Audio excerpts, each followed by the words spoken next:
Assalamualaikum warahmatullahi wabarakatuh. Selamat siang menjelang sore teman-teman dan Bu Ise. Hari ini kita akan mempelajari mengenai mekanisme organogenesis derivat endoderm yang akan dipresentasikan oleh kelompok 7.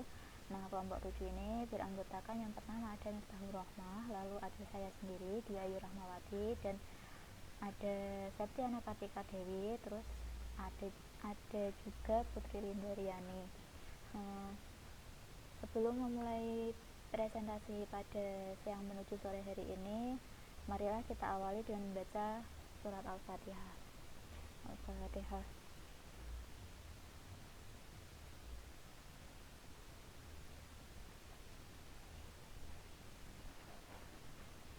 Kita mulai saja mengenai derivat endoderm atau turunan endoderm.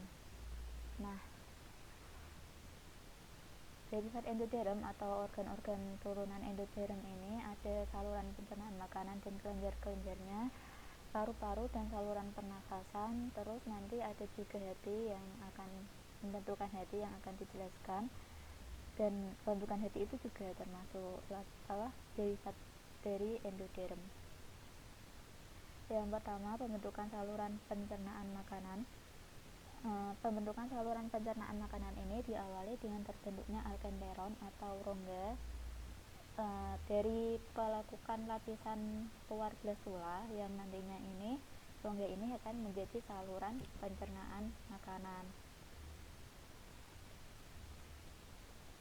Ini merupakan alkenteron. Rongga ini nanti itu akan menjadi saluran pencernaan.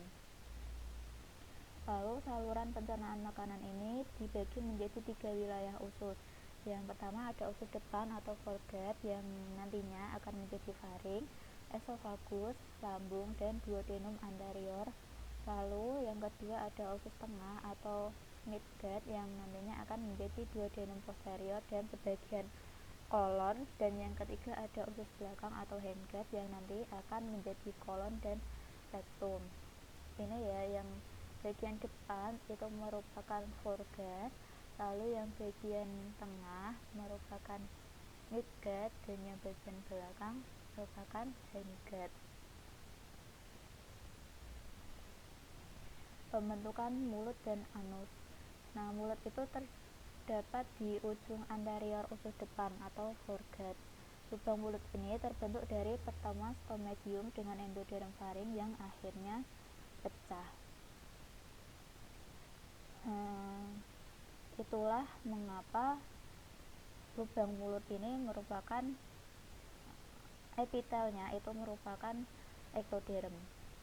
Lalu pada bagian posterior atau pada bagian belakang, bagian hindgut tadi, nah itu terjadi pelekukan ke dalam atau invaginasi yang bersatu dengan usus primitif, terus akhirnya menjadi anus. Terus epitel rongga anus atau kloaka itu sama, merupakan ektoderm yang berasal dari ektoderm proctodium. Kalau mulut tadi kan berasal dari stomatium, kalau anus dari proctodium. Jadi mulut dan anus itu keduanya merupakan kolaborasi antara ektoderm dengan endoderm. Lalu yang kedua ada perkembangan esofagus. Perkembangan esofagus ini dimulai ketika embrio berumur kurang lebih 4 minggu. Jadi pada umur kurang lebih 4 minggu itu muncul tunas atau diverticulum yang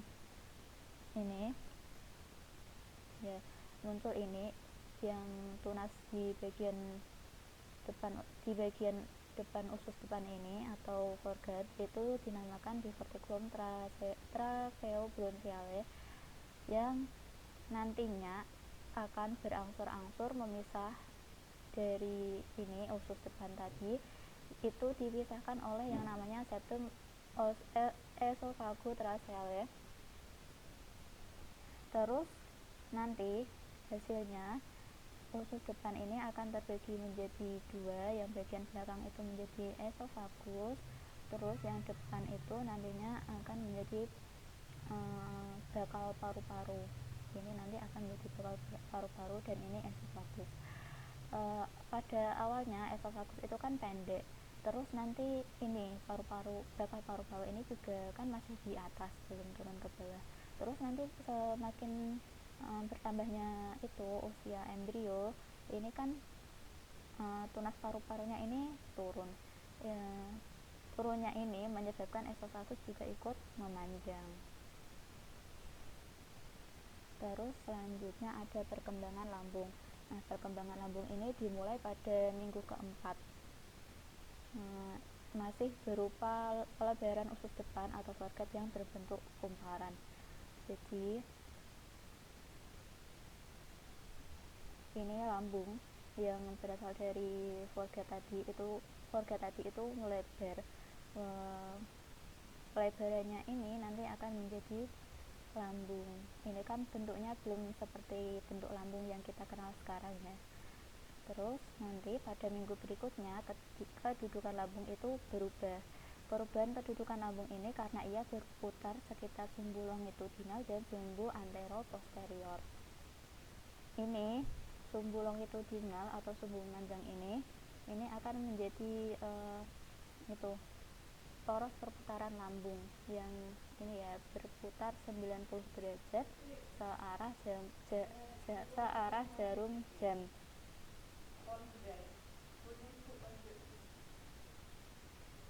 Jadi perputarannya seperti ini, searah jarum jam. Lalu bagian belakang dari lambung ini pertumbuhannya itu lebih cepat dari bagian depannya.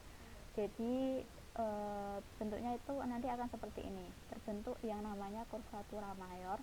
Terus yang di sini akan terbentuk yang namanya curvatura minor. Lalu perputaran lambung juga itu terjadi di sekitar sumbu antero-posterior. Nah, pada sekitar sumbu antero-posterior ini perputaran lambung itu yang bagian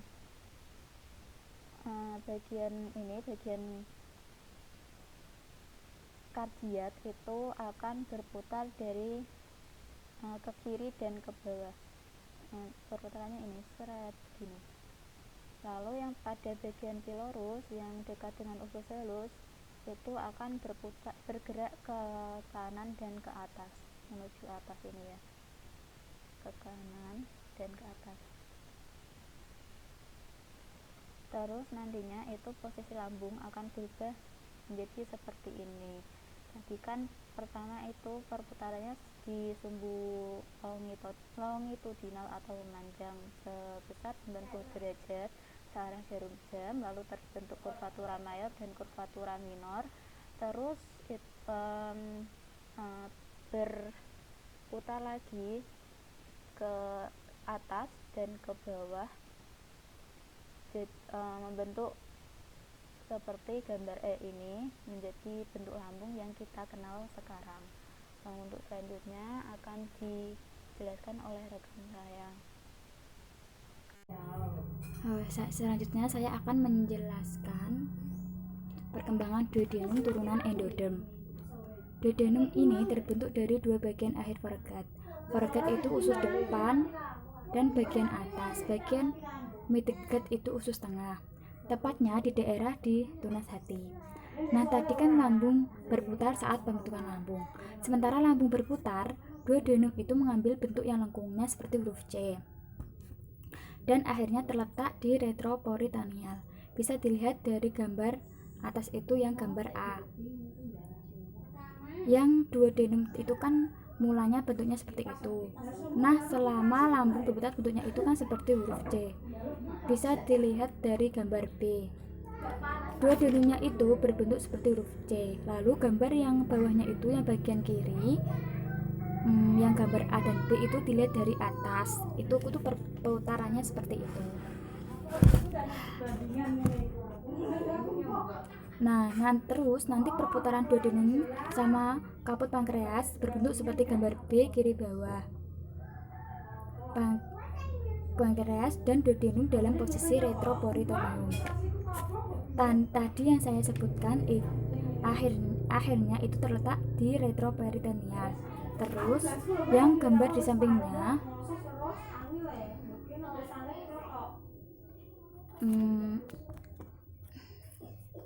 yang pojok bawah bagian kanan itu dilihat dari samping, perputarannya itu seperti itu. Yang mulanya bagian mesenterium colon transversum sama bagian atasnya itu kan awalnya terpisah.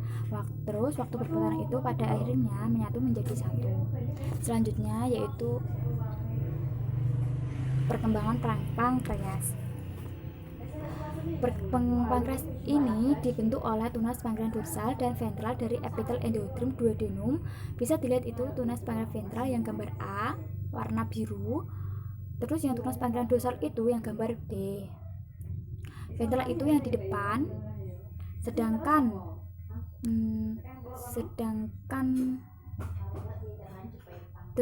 dostal yang bagian belakang. Nah, ketika duodenum berputar ke kanan berbentuk C, nah tunas pankreas ventral ini ikut bergeser ke kiri dorsal atau sisi belakang. Terus akhirnya tunas pankreas ventral yang depan tadi berada tepat di bawah dan di belakang tunas pankreas dorsal. Bisa dilihat dari gambar B di bagian bawah pankreas dorsal dan bisa dilihat di slide selanjutnya. Oke, selanjutnya yaitu pembentukan organ pernafasan. Masih ingat ya penjelasan mengenai esofagus? Esofagus tadi kan terbagi menjadi 2 tabung.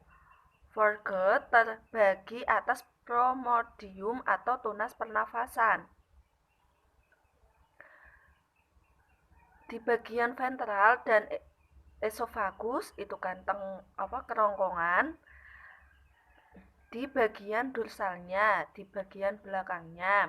Untuk interaksi epitel mesenkim berakibat pada morfogenesis percabangan dan perkembangan paru membentuk 2 kuncup baru.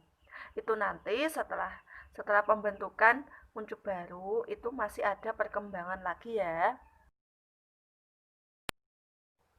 Oke, selanjutnya faring yang terdapat tunas paru-paru. Tunas paru-paru tersebut akan bercabang membentuk 2 cabang. Tiap percabangan ini akan membentuk 3 bronkus di cabang kanan utama dan 2 bronkus di cabang yang bagian kiri. Kemudian berdiferensi epitel pernafasan menjadi sel paru-paru. Setelah itu akan membentuk alveolus matang. Alveolus yang matang akan berkarakteristik terhubung ke ductus alveolar, dibatasi oleh satu sel tipe yang kotak dengan kapiler. Setiap kapiler terdapat 2 alveoli yang mengandung surfaktan. Surfaktan sendiri yaitu senyawa kimia yang bersifat amfifilik. Oke, kalau di minggu ke-5 itu kan pembentukan 2 kuncup paru. Pada minggu ke-6 bisa dilihat di PPT itu akan terbentuk bronkus tersier baik di paru-paru kanan maupun di paru-paru kiri. Untuk minggu ke-9 ini sudah cukup sempurna.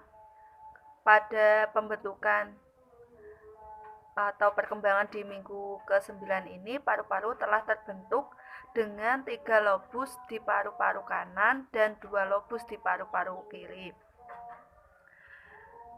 Walaupun sudah sempurna ini, untuk perkembangan paru-paru akan berkembang lagi walaupun setelah bayi itu lahir. Pembentukan atau perkembangan paru-paru itu tidak hanya terjadi pada saat bayi di dalam kandungan saja, tetapi juga akan berkembang alveolusnya setelah bayi itu lahir. Oke, di sini saya akan menjelaskan mengenai tentang stadium perkembangan paru. Ini terbagi menjadi periode, stadium, umur, pasca konsepsi, sama karakteristik. Selanjutnya yaitu proses pembentukan hati. Diawali dengan primordium hati yang muncul di pertengahan minggu ketiga sebagai hasil dari epitel endodermal di ujung distal foregut. Pertumbuhan ini disebut divertikulum hepatik atau kuncup hati. Terdiri dari sel-sel yang berkembang biak dengan cepat yang menembus septum transversum. Septum transversum sendiri merupakan pelat mesodermal antara rongga perikardial dan tangkai kantung York. Jadi, hati akan memenuhi septum transversum. Sementara sel-sel hati terus menembus septum, hubungan antara divertikulum hepatik dan foregut menyempit, membentuk saluran empedu. Pertumbuhan ventral kecil dibentuk oleh saluran empedu, dan hasil ini menimbulkan kantung empedu dan saluran kistik. Selama perkembangan selanjutnya, tali hati bercampur dengan vena vitellin dan vena umbilicalis yang membentuk sinusoid hepatik. Tali hati berdiferensiasi menjadi parenkim atau sel hati yang membentuk lapisan saluran empedu. Ketika sel-sel hati telah menginvasi seluruh septum transversum, organ akan menonjol ke arah rongga perut. Di wilayah ini, hati tetap berhubungan dengan sisa transversum septum asli. Bagian septum ini yang terdiri dari mesodem padat akan membentuk tendon sentral diafragma. Sekian presentasi dari kelompok kami, kurang lebihnya mohon maaf. Wassalamualaikum warahmatullahi wabarakatuh.